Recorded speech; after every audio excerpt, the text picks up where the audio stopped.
akan mengisahkan tentang kisah cara Abu Nawas mensikapi orang yang suka berkhianat. Suatu ketika, Baginda Raja Harun ar-Rasyid terlihat sangat marah kepada Abu Nawas yang telah berkali-kali mempermainkan dirinya dengan cara-cara yang sangat kurang ajar. Tak main-main, bahkan kali ini Baginda ingin membunuh Abu Nawas jika gagal dalam melaksanakan perintahnya. "Hai Abu Nawas," seru Raja Harun ar-Rasyid, "sekarang juga kamu harus mempersembahkan kepadaku seekor harimau berjenggot. Jika gagal, aku akan membunuh engkau," tegas Baginda Raja. "Ya Tuanku Paduka, semua perintah Paduka akan hamba laksanakan.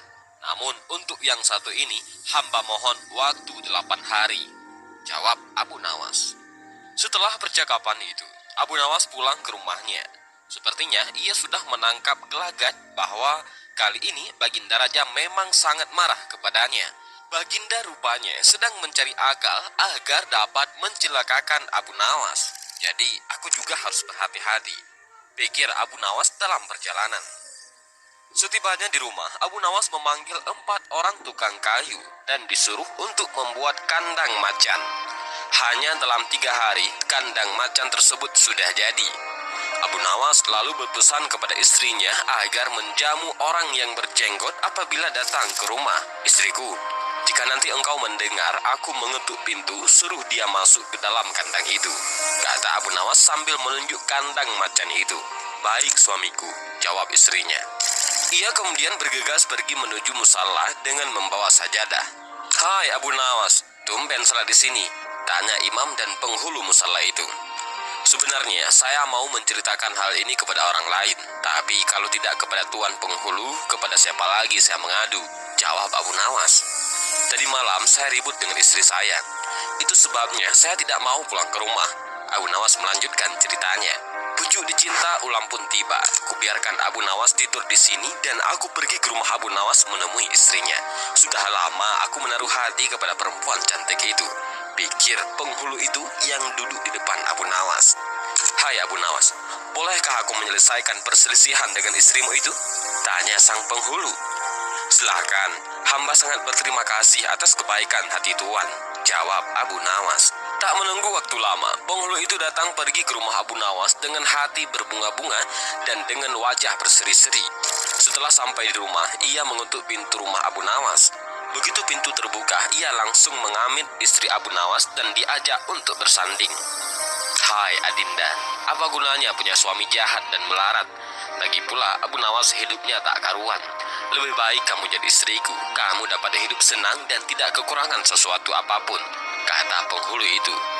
"Baiklah, jika keinginan tuan demikian," jawab istri Abu Nawas. Tak seberapa lama kemudian terdengar pintu rumah Abu Nawas diketuk oleh seseorang. Ketukan itu membuat penghulu kaget dan kebingungan kemana ia harus bersembunyi. "Tuan, silakan bersembunyi di dalam kandang itu," kata istri Abu Nawas sambil menunjuk kandang yang terletak di dalam kamar Abu Nawas. Tanpa pikir panjang lagi, penghulu itu masuk ke dalam kandang itu dan menutupnya dari dalam. Sedangkan istri Abu Nawas segera membukakan pintu sambil menengok ke kanan dan ke kiri. Abu Nawas lalu masuk ke dalam rumah. "Hai istriku, apa yang ada di dalam kandang itu?" tanya Abu Nawas. "Tidak ada apa-apa," jawab istrinya. "Apa putih-putih itu?"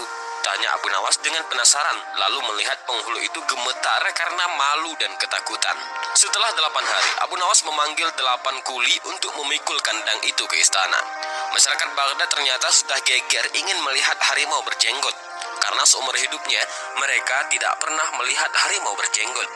Jangankan melihat, mendengar harimau berjenggot pun belum pernah. Di Baghdad, mereka terheran-heran akan kehebatan Abu Nawas yang telah memiliki seekor harimau berjenggot. Tetapi begitu melihat penghulu di dalam kandang itu, mereka tidak bisa bilang apa-apa selain mengiringi kandang itu sampai ke istana hingga menjadi arak-arakan yang panjang. Si penghulu menjadi sangat malu. Tak lama kemudian sampailah iring-iringan itu ke dalam istana. "Hai Abu Nawas, apa kabar? Apakah kamu sudah berhasil mendapatkan harimau berjenggot?" tanya Baginda. "Dengan berkat dan doa tuanku, alhamdulillah hamba berhasil," jawab Abu Nawas. Maka dibawalah kandang itu ke hadapan Baginda. Ketika Baginda hendak melihat harimau tersebut, si penghulu memalingkan mukanya ke arah lain dengan muka merah padam karena perasaan malu bercampur takut. Akan tetapi, kemanapun ia menoleh, ke situ pula Baginda meledotkan matanya.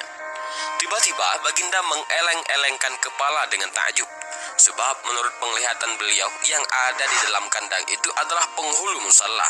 Abu Nawas buru-buru menimpali. Ya tuanku, itulah harimau berjenggot. Tapi Baginda tidak cepat tanggap. Beliau termenung sesaat. Kenapa penghulu dikatakan harimau berjenggot? Tiba-tiba Baginda bergoyang ke kiri dan ke kanan seperti orang berdoa. Penghulu. Ya tuanku Paduka, perlukah hamba memberitahukan kenapa hamba dapat menangkap harimau berjenggot ini di rumah hamba sendiri? Kata Abu Nawas. Ya, aku maklum sudah, ujar Baginda sambil menoleh ke kandang itu dengan mata berapi-api. Melihat hal itu, Baginda sangat murka kepada sang penghulu, sebab ia yang semestinya menegakkan hukum, ia pula yang melanggarnya. Ia telah berkhianat. Baginda segera memerintahkan punggawa mengeluarkan penghulu dari kandang dan diarak keliling pasar setelah sebelumnya dicukur segi empat, agar diketahui oleh seluruh rakyat betapa aibnya orang yang berkhianat. Dan inilah sedikit kisah tentang cara Abu Nawas mensikapi orang yang suka berkhianat. Mudah-mudahan dari cerita Abu Nawas